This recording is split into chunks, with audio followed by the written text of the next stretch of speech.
Most of my clients who experience imposter syndrome think that it's just a lack of self-confidence or their inability to take a compliment. But what if I told you that the real root causes of imposter syndrome are much deeper than that? They are quite surprising. And if you understand them, it will enable you to eliminate imposter syndrome for good. In this video, I'm going to share with you the 3 root causes of imposter syndrome, and they all start with the letter E. So I'm going to call it the 3E root causes of imposter syndrome. The first root cause of imposter syndrome is this: external locus of operating. So first, let me offer a definition of imposter. An imposter is not someone who deceives someone else, but it is someone who deceives themselves. So what do I mean by deceiving themselves? I mean that believing a story that is not true about yourself, despite evidence towards the contrary. So think about all the lies that you believe based on your past circumstances, based on things that other people told you, based on your past experience and your perception of those experiences. All those stories that are accumulating in your mind, believing in those stories that where even though your current outcomes and your current capabilities don't prove it, but you still believe it, and therein is when you become an imposter of your own story. So that's the definition of imposter.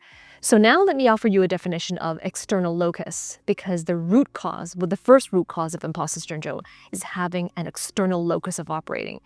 An external locus is when you hand over the steering wheel of your life to someone else, so that therefore you become a passenger. So here's what that means. It means that if you believe in any way, in any degree of way, you can believe to a certain extent. You can believe it a little, you can believe it a lot, right? If you believe to any degree that your outcomes and your ability to achieve, if you believe in any way that it is a result of your circumstances, it's a result of luck or a result of anything outside of you, your whole destiny, then it is an external locus. It means that you're not taking ownership of your own outcomes and your own story because, hey, it's not me, it's my circumstances, it's bad luck, and so on. So this is an external locus of operating. But here's the thing about when you combine the two. An external locus of operating is the root cause of imposter syndrome. As so long as we have an external locus and we look towards external causes could be circumstances and situations, they could be other people. When it is other people, what we're essentially doing is we're taking their expectations, we're taking their values, and we're putting them into our lives. So therefore, when that happens, we're no longer living by our own values and by our own beliefs and by our authentic selves. We are letting our own self-worth and our own abilities to be defined by someone else, by someone else's expectations and values. So that those both causes, external locus being situation and people, either of those, or one or both of those combined, it leads to imposter syndrome because now we're no longer in the driver's seat of our own lives and we believe things that we would not otherwise believe about ourselves. And the story that gets created about where we're going and who we might become and what is possible for us becomes driven by those external loci. And as a result of that, we feel we have an imposter syndrome.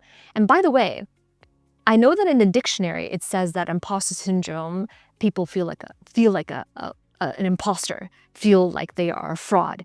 But I submit to you that sometimes when you have imposter syndrome, you don't necessarily feel like a fraud. In fact, imposter syndrome, there can be a whole other symptoms that come out of it. It doesn't have to be feeling like a fraud. It can be feeling a bunch of other things too. But it is imposter syndrome when we believe the lies about ourselves and about our capabilities that just aren't true.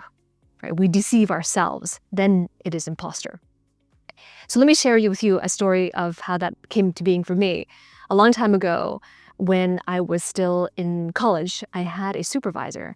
And this supervisor I looked up to. I felt that she was so articulate. I felt that she was so smart.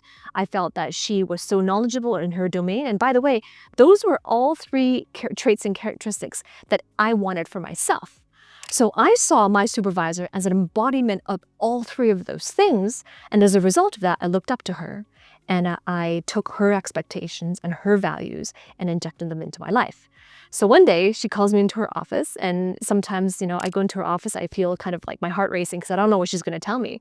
I go into her office and she sits down and she tells me, Grace, I've been reviewing some of your work, some things I had written. And, when you're in your PhD and you're in the academic track, the whole publications are really important. You have to be able to write, and you have to write in such a way for the purpose of getting published, hopefully in a high impact journal, right? So I come to her office and she says, Grace, I don't think writing is in the future for you because I've reviewed your latest writing and it's not quite up to the quality that we need it to be. Right. And she went on to kind of describe to me that if I saw a future as a professor or as a lecturer in a university, then this would be a really big setback because writing skills are so important in any academic careers. Like, she went on to share that with me. And I remember in the moment where she gave me that feedback, as my boss, she gave me that feedback. In that moment, I felt crushed. I saw my whole future caving in. I saw there was no possibility. It was a soul-crushing experience. But you see, it was soul-crushing because in that moment, I had imposter syndrome. I had a lie that I believed that I'm not a strong writer. I'm not a good writer. I can't write. So then therefore, career options aren't available to me. Right? So understand that imposter syndrome, the first root cause, is an external locus. So a really simple way of thinking about it is if you ever catch yourself thinking, I should be more like that, I should be more like them, I wish I could have that. If you ever find yourself thinking those things or along those lines, then there's evidence of an external locus of operating because you're not honoring your own values. You're minimizing what you have in light of somebody else that you admire or that you want to be more like them or more like that or have what they have that you feel you don't. So that's an external locus. So then that is one of the symptoms, is those thoughts, which don't always lead to feeling like a fraud, but it can lead to other symptoms as well. The second root cause of imposter syndrome is eccentric perception of competence. So eccentric means off-center. It means deviating from the center. So then eccentric perception of competence is when your view of what competence should be is pulled off-center by an externally driven view of competence. So therefore, you view it in an off-center way because of something that someone else said or some influence from the outside. Now, this could lead to distress from imposter syndrome in one of two ways. The first way it can lead to distress because of imposter syndrome is because when you have that off-center view of competence, that off-center view of competence, the external view of competence, is telling you that you should always or never do something or be something. So here, let me expand on that.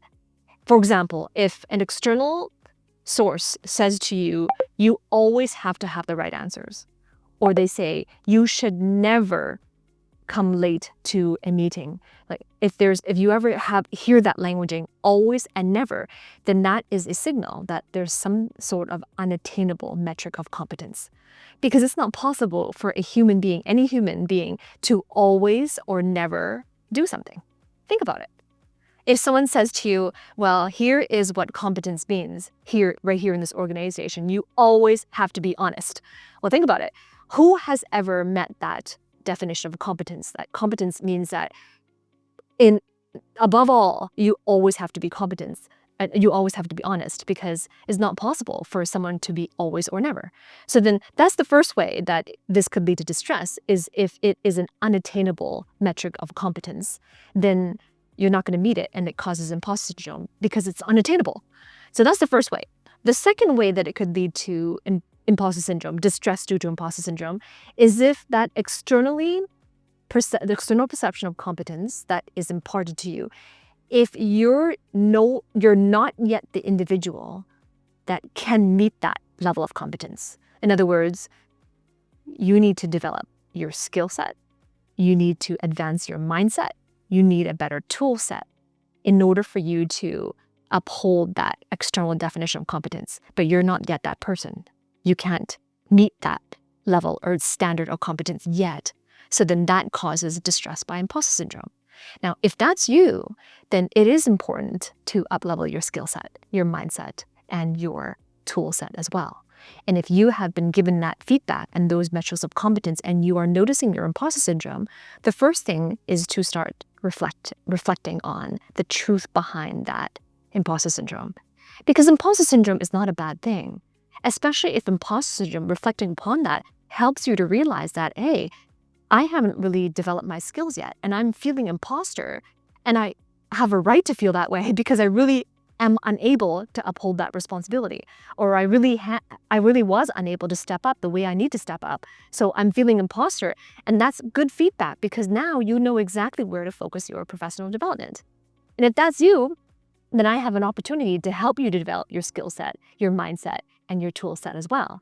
Below this video, have a look below this video, there are several options for you to up-level your skills so that whenever you feel that imposter syndrome, take that as a sign. If it's not an unattainable goal, then it's your responsibility. Your imposter syndrome is your intuition waking up your consciousness that you need to focus on skills so that you don't need to feel imposter syndrome. You can step up, you can up level, and that way, when your skill set matches the competency, you don't have to feel imposter syndrome. So look below this video. There's several options for you, whether you want it to be self-study training or you want to work with me directly. There's a couple of options there for you as well. And I look forward to working with you on the inside. But don't wait.